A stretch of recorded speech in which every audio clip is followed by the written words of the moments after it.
नमस्कार Odia news today को स्वागत। देखिबा आजिर खबर। भारतीय पाणीपाग विभाग सूचना अनुसार दक्षिण और पश्चिम बंगोपसागर सृष्टि होइतिबा लघुचाप सदृश लघुचाप परिणत हो सारी। यह पश्चिम और उत्तर पश्चिम दिग को गति करुच्ची।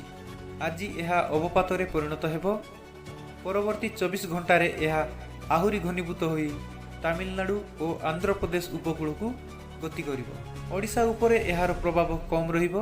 तेबे आसंता 5 दिन पर्यंत राज्यर विभिन्न जिले में बिजुली घड़घड़ी और झटका पवन सहित वर्षा हेबार संभावना रही।